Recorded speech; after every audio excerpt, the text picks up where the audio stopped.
Welcome to the Free Library of Philadelphia. I'm Andy Cahan, Director of Author Events. In 2015, British hairstylist Joshua Coombes hit the streets of London with a pair of scissors and an extraordinary idea that giving free haircuts to those who are experiencing homelessness could do more than simply change their outward appearances. He began posting their photos before and after their haircut and personal stories on Instagram in an effort to remove the stigmas many associate with homelessness. Through this mission's worldwide attention and success, he founded Do Something for Nothing, the hashtag Do Something for Nothing movement, which seeks to inspire people to donate their skills and time to those in need. Never before seen photos and writing, Coombes' book urges us to find our shared humanity through universal themes of acceptance, love, and perseverance. This afternoon, he'll be in conversation with Britt James, founder of Philly Unknown, a project that cultivates community cohesion and educates and advocates for those who can't be a voice for themselves. Joshua, Britt, the screen is yours. Thank you very much. Thanks for having us. I'm really happy to be here. Thanks for tuning in. And I also want to say, if you trickled in then on the live stream, I think as a way of introduction, it's quite good to state right now that I'm underneath a bar in East London where I'm about to have a book launch for this very reason you're tuning into this channel. I thought I would give a little bit of context to this background and the kegs of beer behind me. Restrictions are starting to ease in London, but yeah, I'm really happy to be here today and talk to you guys. And obviously, Britt, like I'd love to start off by, it's amazing to be here with you today and to chat because we've obviously worked together in the past, but to introduce you would be a great way to start and the work that you do, and then maybe like how we began to work together and how we met. Absolutely. Thank you, Josh. Are you kidding? It's an honor. I am more stoked than I can imagine to be sitting here right now. Chatting with you because it's been almost a year that we've chatted face to face, or at least Zoom to Zoom, however it may be. But I'm really excited about today, and I'm really honored because first of all, this right here, amazing. Congratulations. This is what it's all about, and that's what you're doing right now. You said you're in the basement of a bar in East London, and as you're celebrating a book launch a little bit.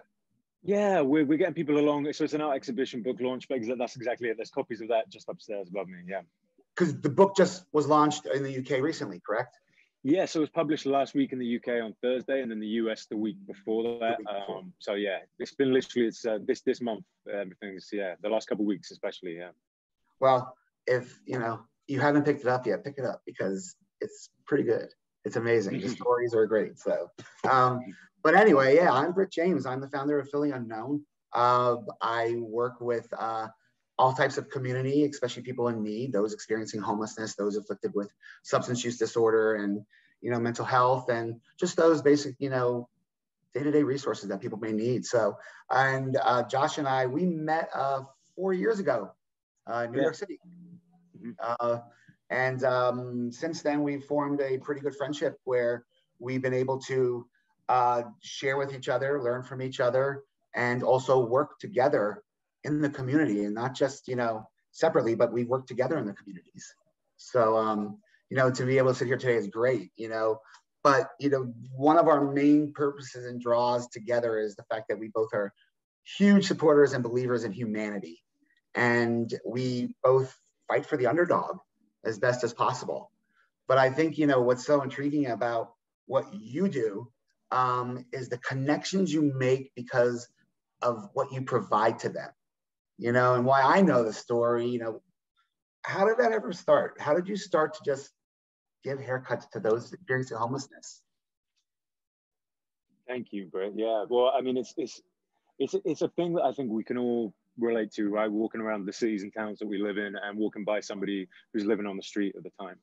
And I think in that moment, we're confronted with a certain, I'd say like a curiosity, whether, beneath the opinions, beneath kind of like your view on why somebody might end up there, or perhaps it's not even your view, it's just what you might have, read. So I just think there's a curiosity underneath there. And I think that's the kind of, the reason why I got started with all the work that I did. I was walking past people and doing what I knew how to do, which was buying a cup of tea and handing someone some pocket change and just doing whatever I could within the minutes that I was on the way to work or going to see friends, or usually in a rush somewhere, you know, like as in like at least in my mind, always heading somewhere, got to be somewhere, not enough time to stop and really chat and have those conversations. But that will change for me one day, because look, I knew I was looking for a reason to sit down and find out and get a bit further into this issue that for me was so overwhelming. Because if you look at the statistics, and in London where I live, it's like you're left sometimes feeling quite helpless to a problem,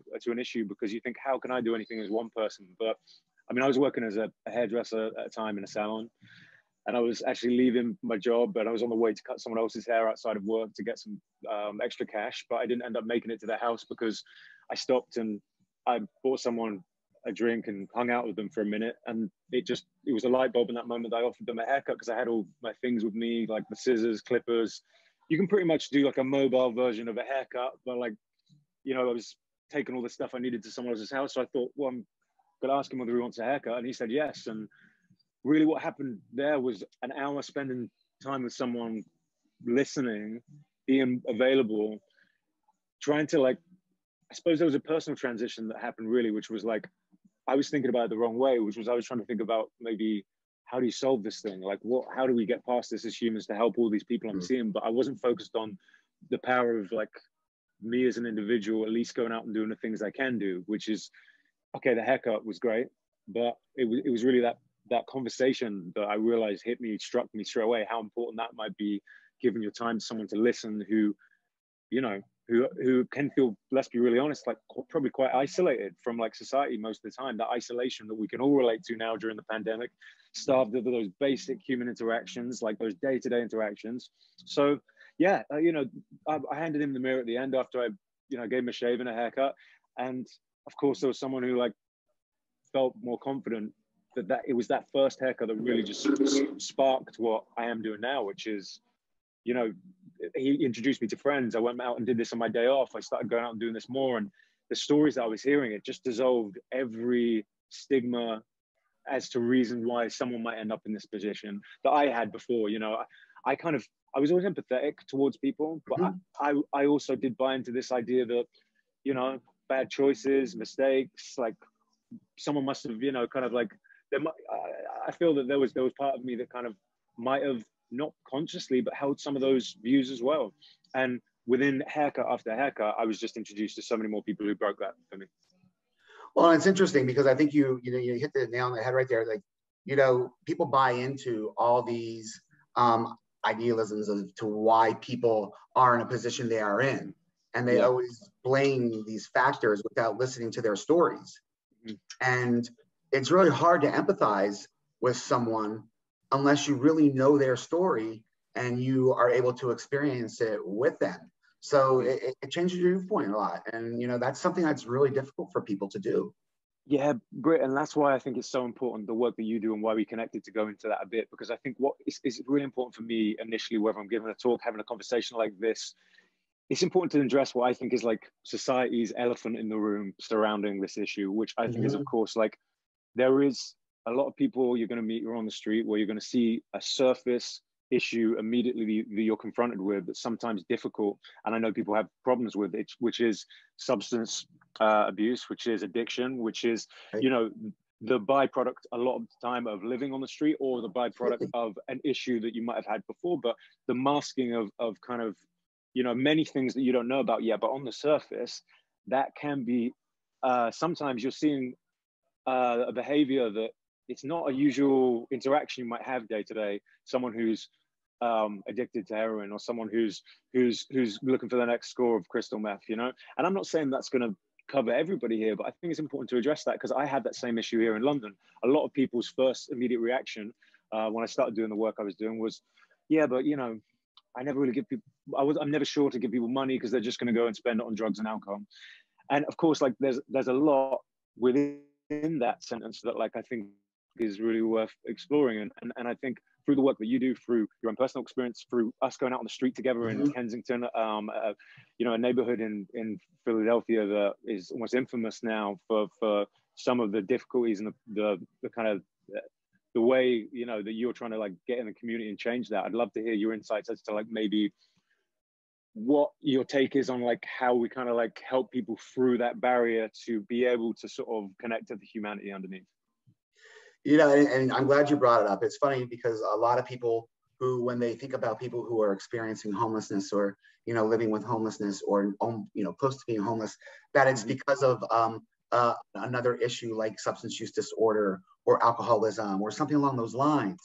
And what, you know, is scary is people have to understand that there was something that happened prior to in somebody's life, you know, a trauma, something that set this off or sparked it off. And sometimes, yeah, substance use sort of played, you know, a fact, but it may have come in later, you know, because that's what they get to. So I'm glad you brought that up. And it's interesting. You said what, you know, in your opening that people would just walk by people on the street, you know, it's, you know, that invisibility that they have or, but, you know, it's hard to do what we do and to be able to convince others of how we connect and why we connect and the reason behind our missions. I mean, we all have our own reasons behind what we do, you know?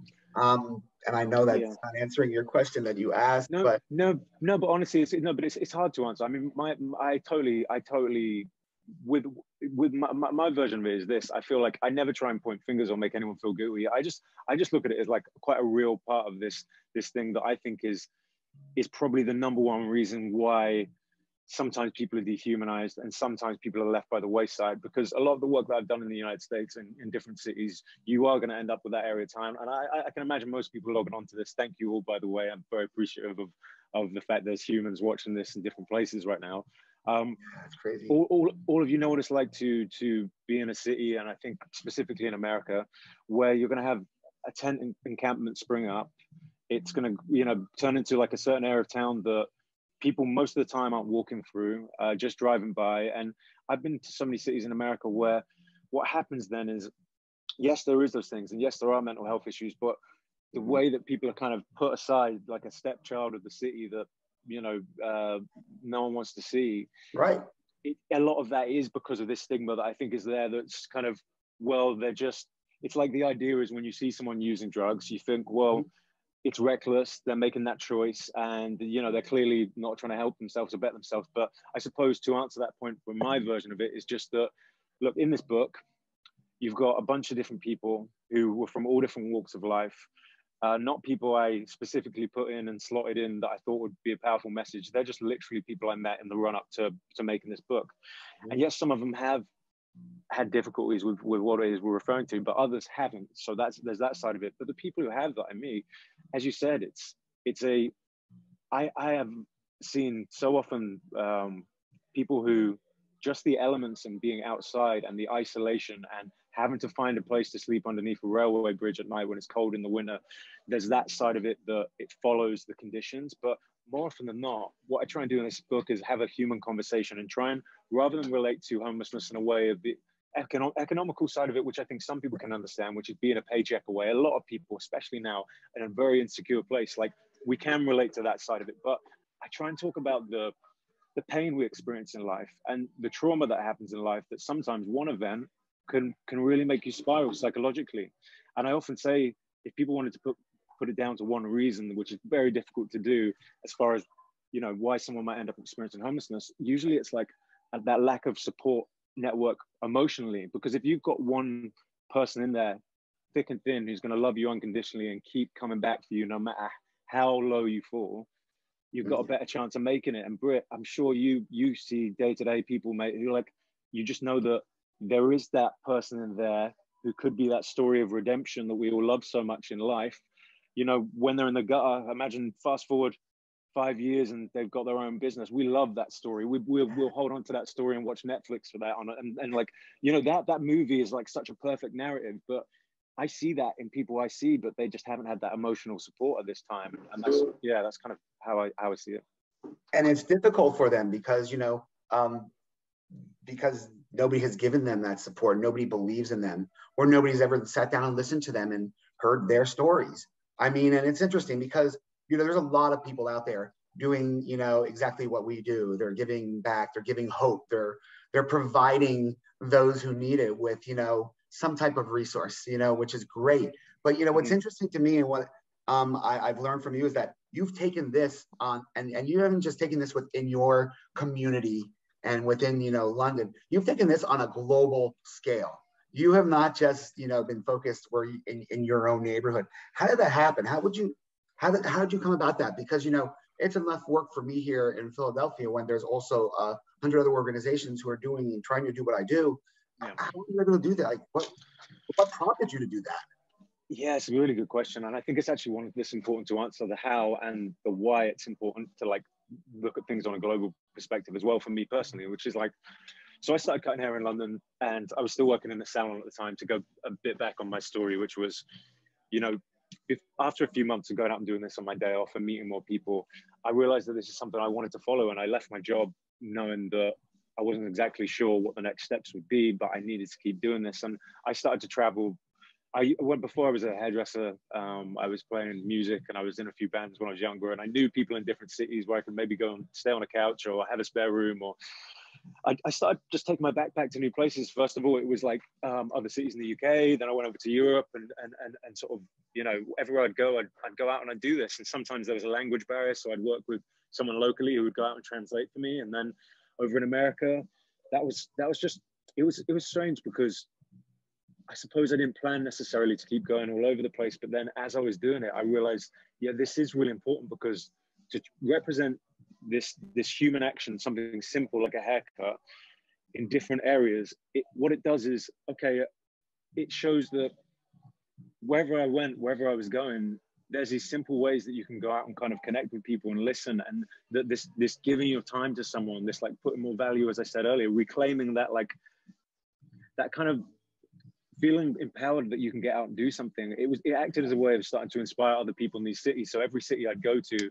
I'd sort of try and pass on the baton to people who were in that community. And Instagram became this really powerful platform to share stories. I post these before and after photos, which are all in the book. The way I do it is I take a before photo before the haircut and then afterwards. And it's such a good signpost to make people stop and then read on to someone's story. So the more I posted on Instagram, when I went to new places, it became this chain reaction of either hairdressers getting involved, but other people using Do Something for Nothing, which was the hashtag I left at the bottom of each post, in different ways, whether that be like yoga teachers going into rehabilitation centers, young people volunteering their time to go and have lunch with senior citizens who don't have any family who come and see them, neighbors helping each other with their shopping home if someone was struggling. I know these things may seem small on the outside, but what started to happen is people saw this as an opportunity to say, either I know someone who's doing something, or actually I believe I could get out there and give my time in some way. So the reason why I kept traveling is that I actually sort of followed my nose with that. People would message me in different places.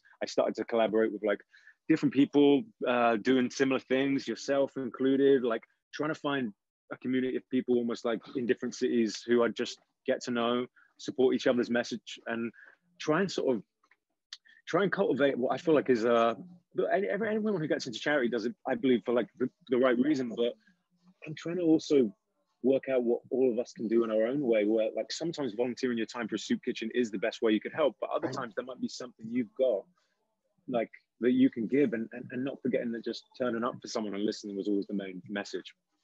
And, you know, it's interesting because, you know, for as long as I've been doing this, as long as you've been doing this, you know, one thing that I've learned from you, and it's interesting because I simply forgot that, is that, like, you know, your connection with those that you meet and on the street is even deeper than just that conversation, because you have that physical touch with them, you know, and it's something that, you know, is a huge, you know, barrier on the streets with people, you know, because sometimes, you know, that touch, you know, to them means something different on maybe on negative level, but you're showing them this empathetic, compassionate touch. And yeah, it's a power, man. That's a power.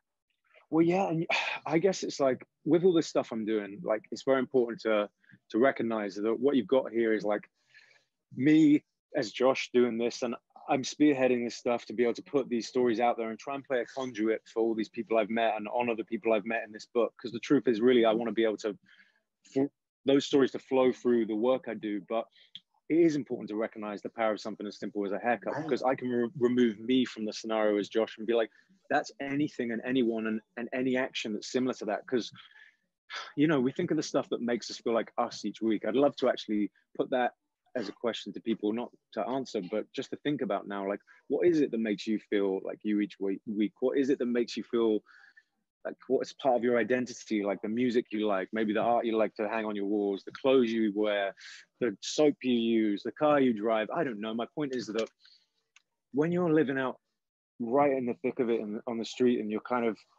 looking for your next meal, you're looking for your next somewhere to sleep, you're in such a vulnerable place, and you've got probably pretty much a day-to-day survival mode.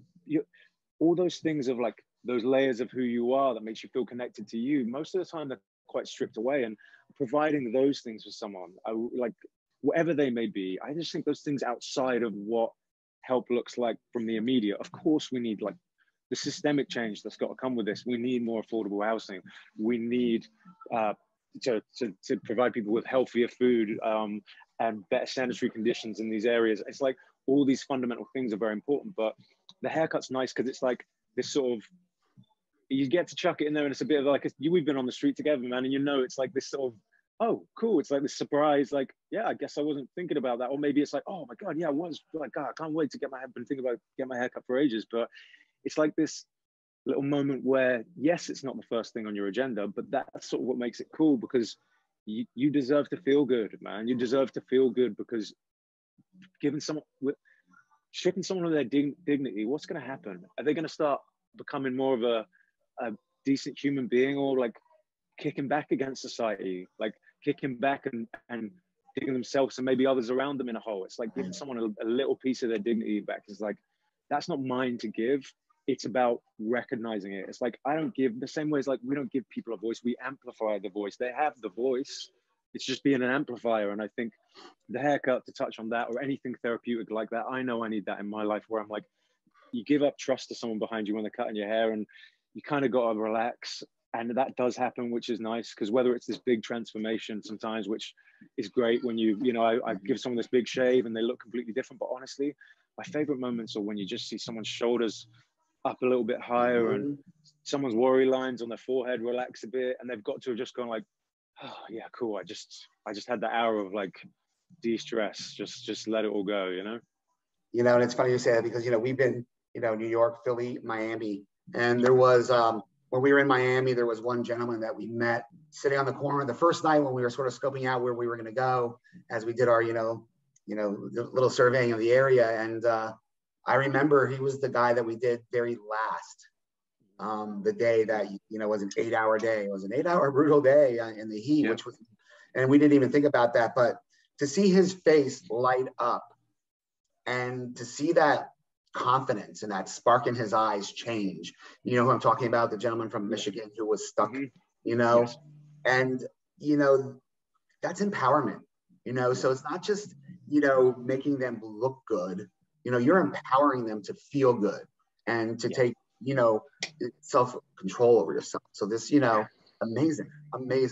And Britt, that's such that day that Britt's describing there is it's a really special day, and I want to get to the reason why that message is important, because I suppose my fear is always that people looking on might think, this is all well and good, do something for nothing, these small actions, these things, but like, how is that really going to make a difference here? But it's, for me, the most powerful thing, and the reason why this book is so important, and it's to tell a new story. You know what I mean? Like, we've been told the wrong story about this thing, so much so that most of us perceive this is normal, and it's not normal to see this many people like forgotten by society. Like, no one wants to live in a city where you're seeing this many people forgotten by society. And the reason for that is because I think underneath there's a fear. I think however many times you tell yourself it's not going to happen to you, there's a fear of going, if it does, that's what's waiting for me.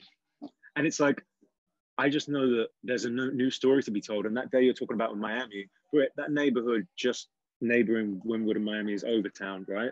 And it kind of neighbors this like hipster, new, hip kind of happening coffee like vibes. And immediately you walk sort of 3 blocks and you're in like people sleeping on every bit of sidewalk, like and like it's pretty full on. And it's the same in areas like Skid Row. You've got like the art district in LA, and it just neighbors to this neighborhood where you can walk 5 blocks and the scenery completely changes. But what I'm getting to here is we met probably about 10 people that day. I gave about 8 to 10 haircuts, something like that. People from all walks of life who had come from different parts of the country, or a couple of people who grew up in Miami there. And the vibe that was created by giving up the fear, giving up the inner dialogue of, should I ask, hi, how are you? Should I smile? Should I not? Because is this a relevant question? Because clearly someone's in a difficult position. We just went down there, and sometimes you just got to play out your worst case scenario. And if you walk up to someone, you say, hey, how are you? How you doing? And they tell you to do one, or they say it in worst language, like, what's the worst that's going to happen, you know? And in the 5 years I've been doing this, the worst that's happened is someone's gone, go away, don't talk to me. I'm like, okay, cool, thanks a lot, yeah. But in that scenario, the reason why that's important is you could walk through that neighborhood. You could have accidentally taken a turn from getting your $10 smoothie and come down into that bit, and you could have gone, and the energy is real. You've got lots of people suffering, but sometimes it's worse than it is on the outside than it actually is when you confront this thing. Because we started talking to people. The haircut really works because it draws people in. We got a bit of a queue, but by the end of the day, man, we had this sort of like little posse of good vibe people who were all like different people from, and they'd all sort of like, we created this little pocket of community where when you go out with the right intentions, I just believe that works. You know, that's not because of me and you and who we are. It's just about intention. You could have gone down there and served some hot dogs and put on a boombox and played some music and been like, it's like, anything that you do, I think breeds this connection, and then it's a chance to then tell the story, was my point I was getting to. Because the reason why then I talk about that on Instagram, and you post these little, we make these little mini videos, that's why it's important to tell people. I know sometimes there's things that happen in life where it's just between you and that person, and I'm not saying you take a selfie while you're doing that and say, look at me, I'm doing something good here. That's not going to come off. But telling these human stories of people, it removes the wall, it removes the mainstream media, sometimes the wide angle from far away that's pretty impersonal, and here's all these people suffering, and you go, here's the human, here's the person, here's their name, here's their face, here's where they're from, and look, they're smiling and joking, and here's what their favorite movie is, and here's what they love. And it's like, I like to find those nuances that we can all relate to, man. And that day in Miami is a good one, because it's it's hopefully a chance to, like, for people who are further away from this thing looking in, it's like, these are just people. These are just people with lives who are in a certain chapter, and we got to get real with this and go, I don't want to live in a place where if that happened to my nearest and dearest, they're not gonna get looked after and helped out.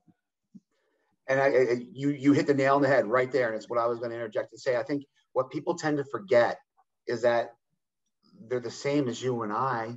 You know, at the end of the day, we're all the same. We're all people.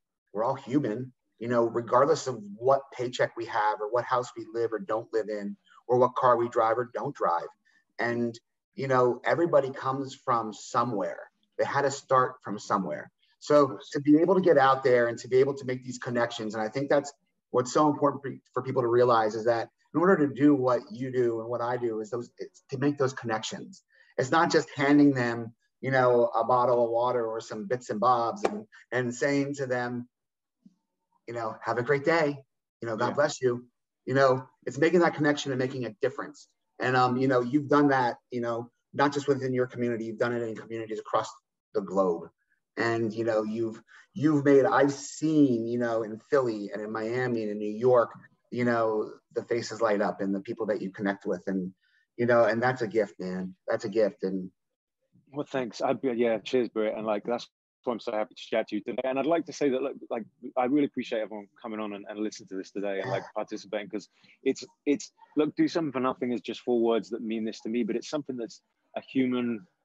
It's something we all do every day when we spend the time, when you smile at your bus driver rather than just kind of walking on by, when you say how are you to the person that you check out.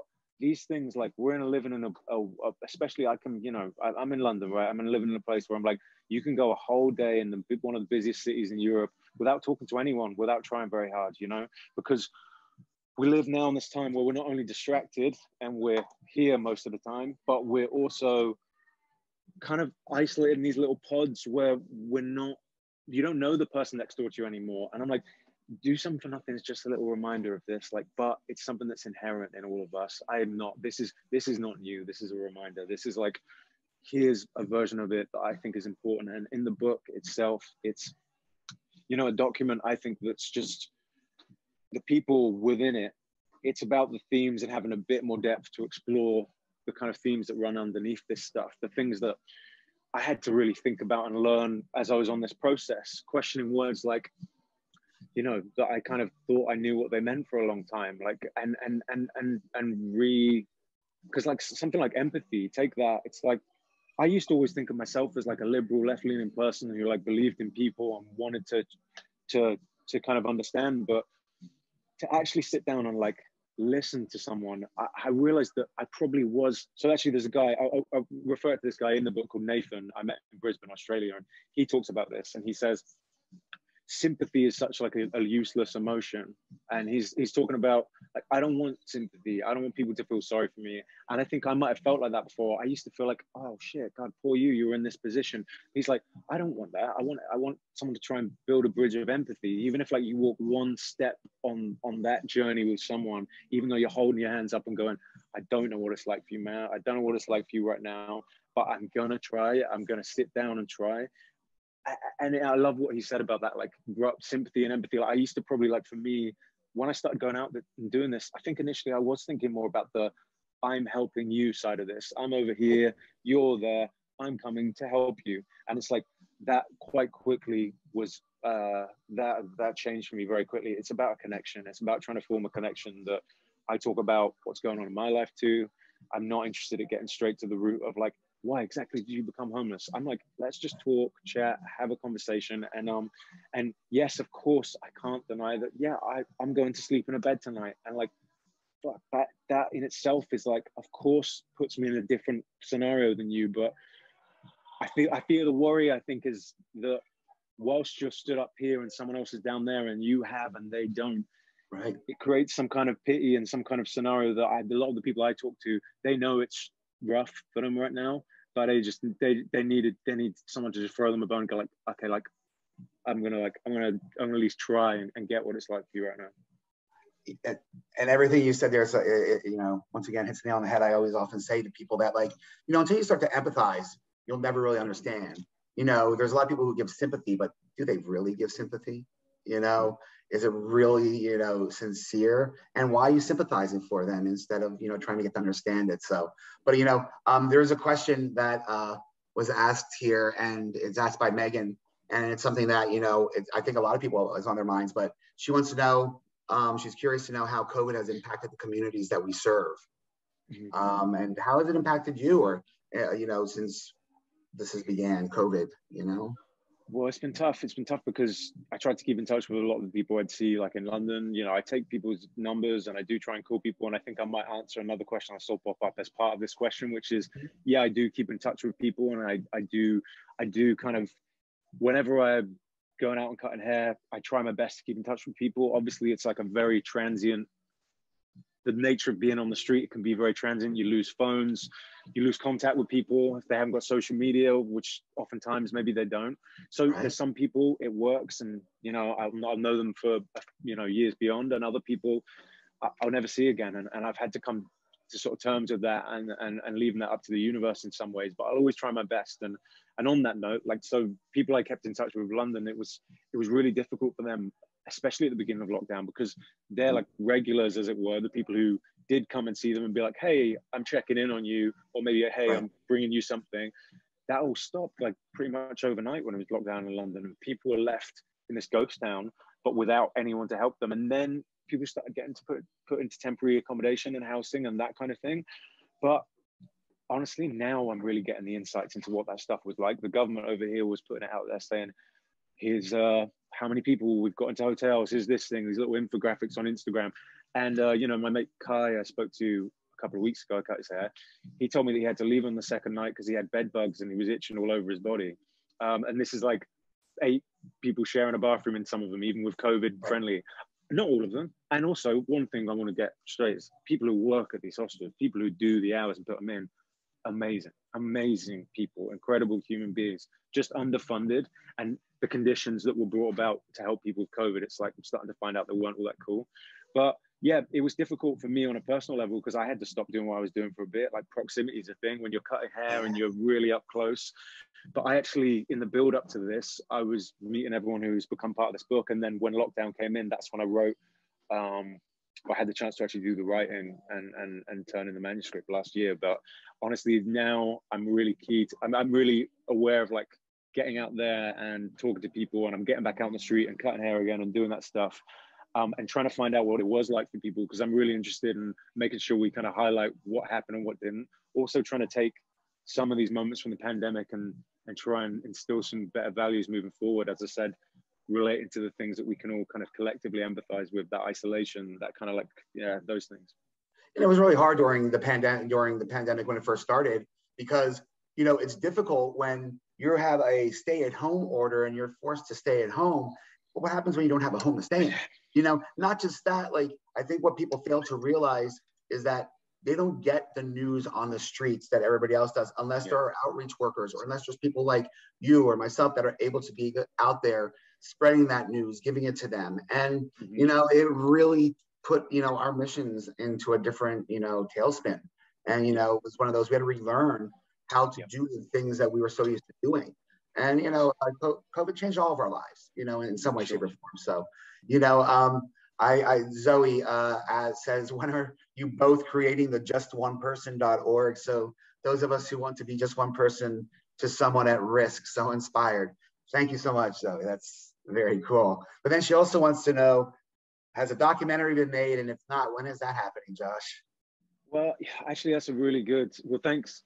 So on the just one person thing, it's an interesting point because it made me think of something actually. When I get DMs from people saying how can they get involved, the beauty of Do Something for Nothing is it's already yours, as much yours as it is mine. Essentially, it's not a charity or a not-for-profit. What I'm doing, it's just an open space for people to get involved. And you know what's important actually is sometimes people have asked me like, hey, can I come and help you out? And that works if they live in London, but if they don't, I'm like, it's all about where you are, this thing. Or maybe you want to be like me and you want to meet new people in new places and do it, but it's like, whatever your version of it is so important in your community. And I'd always like research the grassroots in your community, research people who are doing the things, because I'm as happy. I don't need people to be under the umbrella of this, but it's for everybody, and it's just for words that anyone can take part in, just for awareness.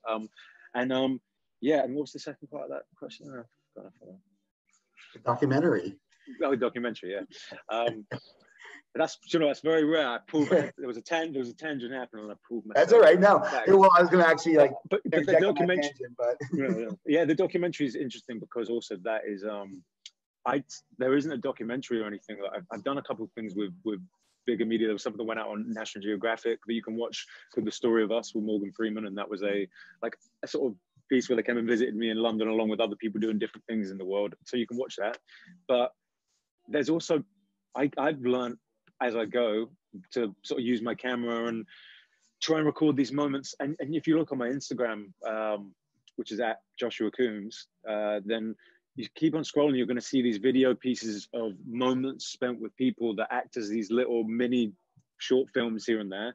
I'm going to screen actually a film up here where I am this evening as part of this little mini book launch we're doing. And it's just a compilation of different people I've met. So I've kind of shot some of that stuff myself, and it's really low.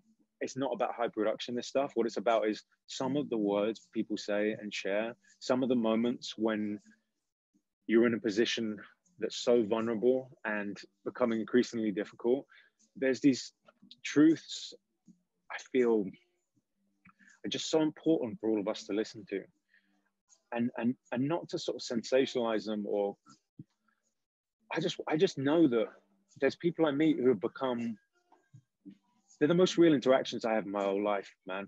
And honestly, there's an element of this stuff that I think if only we were to listen a bit more, we could learn so much, because wrapped up in this word homeless, you've got all these different, it's about the human condition. It's about like people who have been through all this stuff, but now they're in this place where they have all but nothing, and they see the world from a very different perspective. They see us like buzzing around with our lives, pretending the most important thing we're doing is like, got to go here, got to go there, got to do this. And it's like, there is stuff to learn from I used to go to places and tick off the landmarks, right? Of like, I used to go touristy, do this thing, but now I go out with my backpack and I go and talk to people who are like seeing it from the street level. And it's just a very different experience to get an insight into the place and the people that live in it. But more than anything, yeah, with the documentary, maybe I'd love to do something longer form, but my only thing is it would have to really be right. Because as you agree, Britt, it's like, you just want to portray people in the right way. And the last way I want to do is once other voices and, you know, a vision becomes committee, it can sometimes not come off how you intended it. And I'd always want it to be what this is, you know?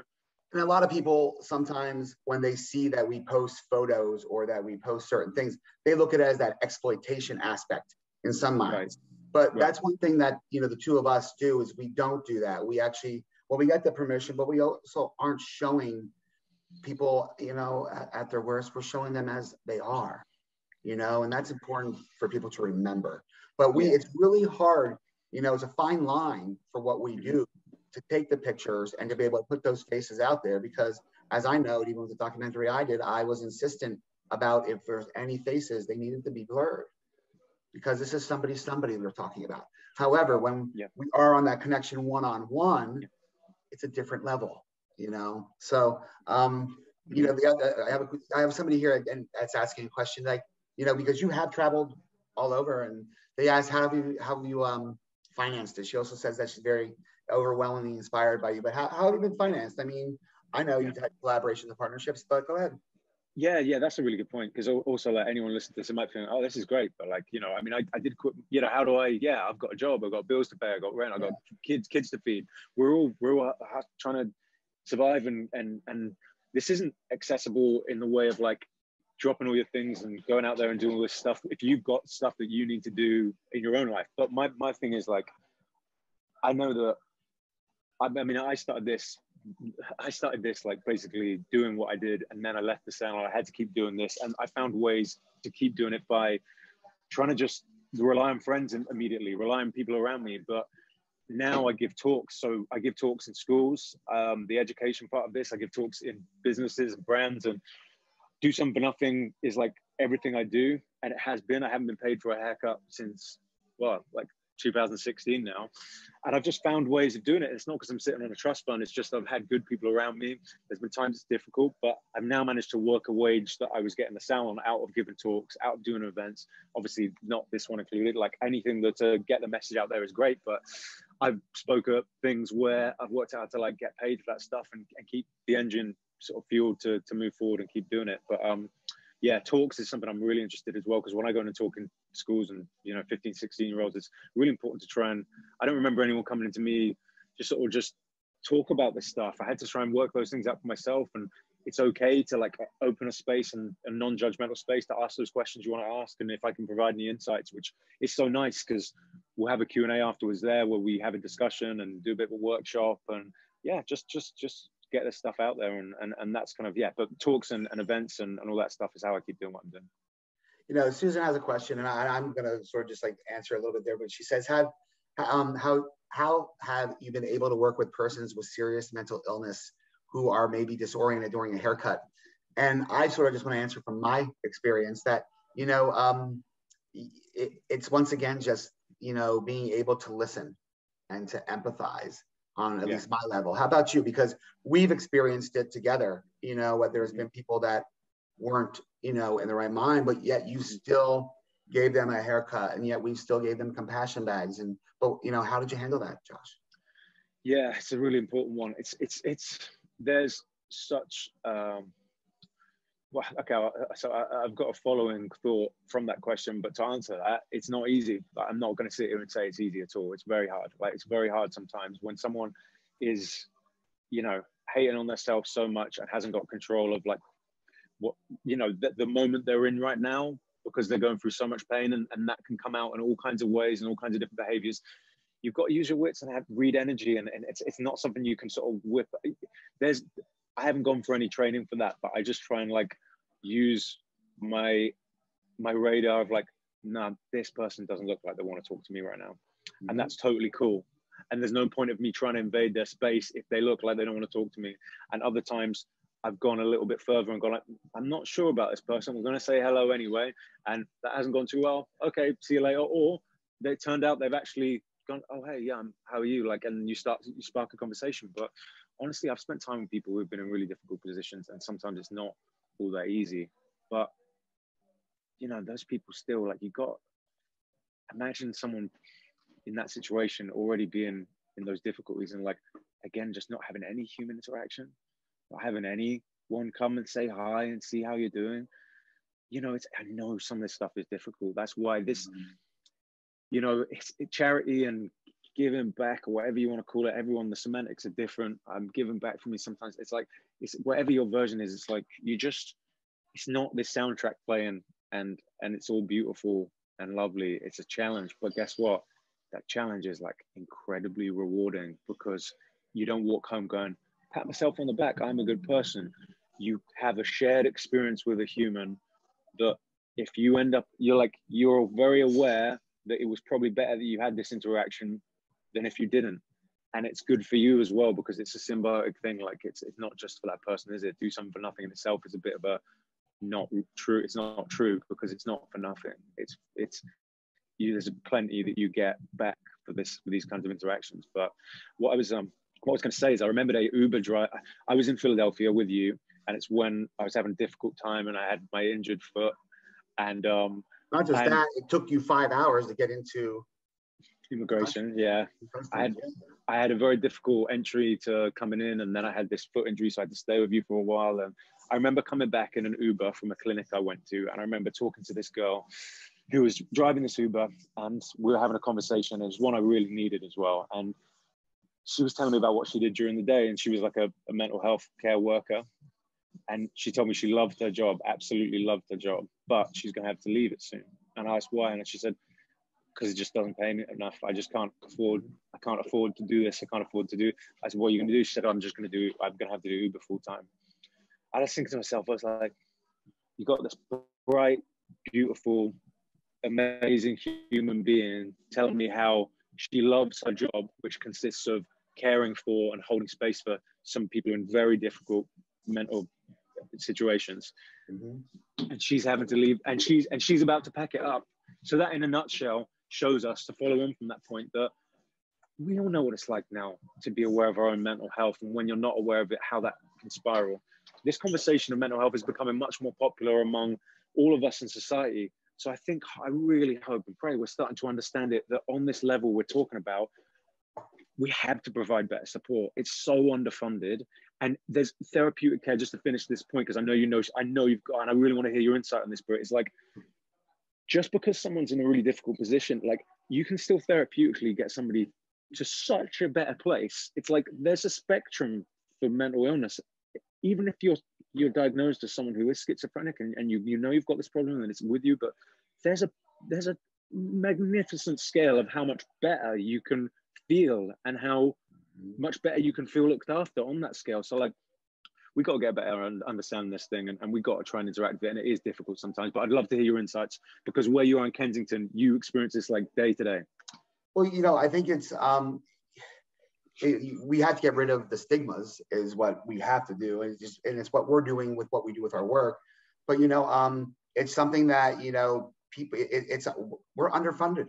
People are underfunded and overworked, and you know that, because that takes a toll on their mental health then. So, like you said, if your mental health isn't 100%, how can you work with somebody who is? And you know, it's a catch-22, and it's a vicious cycle, and it's a systematic problem that we're going to be facing on a daily basis until, you know, either the wages are raised in that field, which, you know, I know most people, let's face it, most people don't go into that field for those wages. You know, they go into it because they want to help, and it's difficult. But you know, my thoughts on it is just the fact that, like, you know, you have to look at that on a global scale, because it's not just that immediate community problem, it's worldwide, and we don't talk about it. You know, we're coming out of Mental Health Awareness Month, you know, and we're, you know, it's you know, be aware. We all have to suffer for it. You know, we all have to, you know, look at the suffering that people are doing, and we have to understand it. You know, once again, empathy. Yeah, and honestly, and on that point, I'd love to put a positive, which is, I know some of this stuff may be like, we're back to overwhelmed, helpless, there's all these problems, and it's like, to advocate for this stuff is to not just to advocate for these people we're talking about. It's to do it for yourself. I look at all these things about doing for myself too. When I go out there and I'm spending time with someone, I'm also going like, what to allow for someone else's bad day is to allow for my own, you know? Like if someone's having a bad day, and we all know what it's like to get triggered by that, but it's not easy, and it's something you have to, it's a daily practice. But I always just keep coming back to this thing as the reason I'm optimistic and the reason I stay hopeful about all of this stuff is like, I just concentrate on things I can control. And that's like who I walk out into the world today as, you know, and no one's taken that from me. That's a little bit of hope I'd like, is one thing I am very sure of is like, there's one bit that it's not getting access in my database, which is like, it's not ever going to get hacked, which is like, I can still do the things I can do today. Doesn't matter what the fuck is going on in the world around me, because I'm still going to get up and go like, all right, what can I do? Even if it is smile at that person and try and, it's just something so small. Hold the door open for someone. Just try and when you can, when you're confronted with these moments, just work those into your life. And I think that is positive, because that stuff ripples. And I've seen it. And there was a question actually about anyone I keep in touch with and whether people have called me. And I'd like to actually talk about someone who that happened with recently, which is a real story of hope, which is my friend Kenny, who I used to cut hair for in London, Victoria, this big area of London where there's a train station, a coach station, super busy.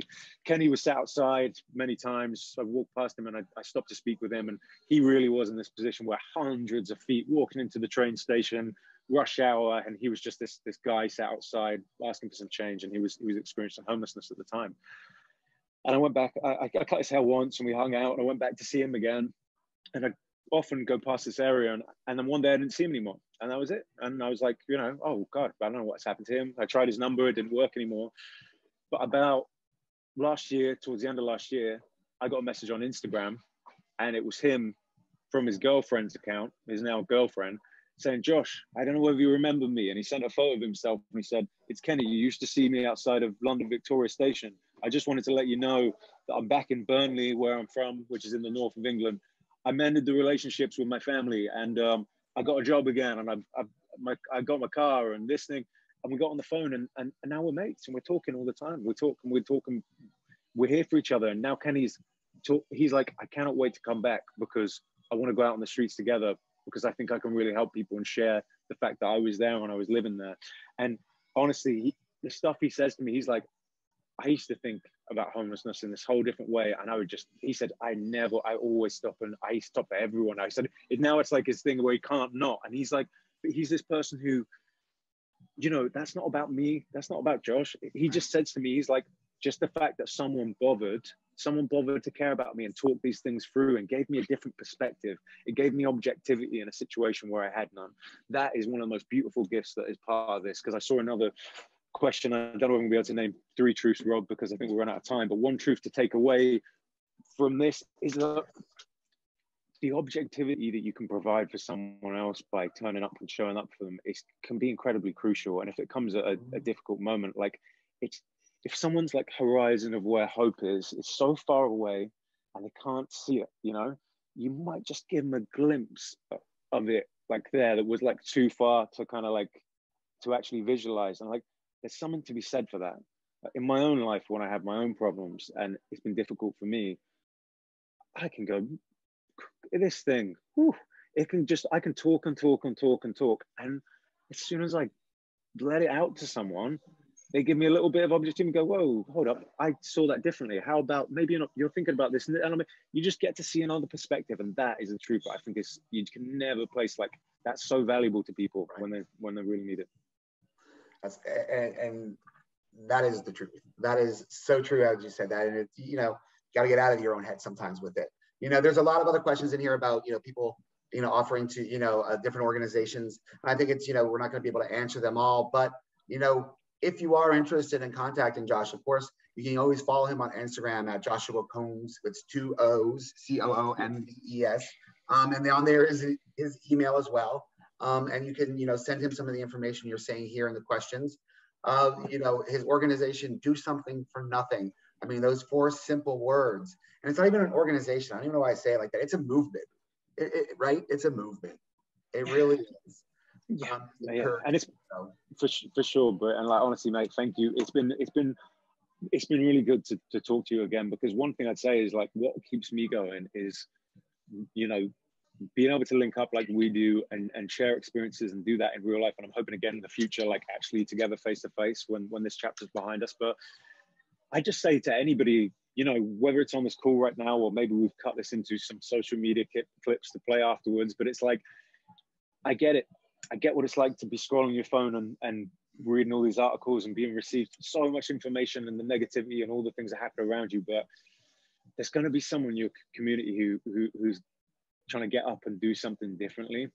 And it might take a bit of research to sort of find out who they are and like get to know them. Or maybe it's just you, just there's a way to shake off that fatigue of feeling overwhelmed by stuff, and you just got to find that little like spark. And for me, it happened, and it doesn't mean I'm always okay and I'm always fine, but there's a source I know now that I can go back to reignite that and go like, yep, it can be really difficult life sometimes, but like yeah, it feels important to participate in your community beyond just your friend and family circle sometimes, you know. And you know, and that's important for people to know that, you know, you don't have to be a part of a large organization or group to do something for nothing. You can take a water out with you on a hot day. You can take an extra pair of gloves out on a cold day.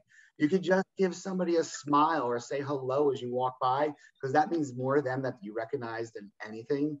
So I think that's really important, you know. And I think if a takeaway from anything with this conversation today is that, you know, sometimes you could just have a little bit of a push to make you do some really great and wonderful things. Yes, definitely. And honestly, that is I think a really perfect place to like say thanks so much, because honestly that's the message, Britt, right there, man. It is. And then thank you, because everyone calling today, obviously another amazing way to support this is everyone, you know, watching this is like buying the book is super helpful for a bunch of reasons, because there's Akashic, thank you, huge thanks to Akashic for believing in this from the start, for absolutely creating something that I'm incredibly proud of to honor the people within this book. But you know, they're donating $1 per sale for each copy bought, but 100% of my proceeds are going towards future not-for-profit art projects to amplify the voices of people we're talking about, which is something I've done a lot in the past. So this is a way to help the cause, but it's also a way, more than anything, I would say the most important thing is the stories. You buy this, you share it with your friends. You know, you might. It's about trying to tell that news story that I've spoken about. So thank you so much for everyone for supporting this.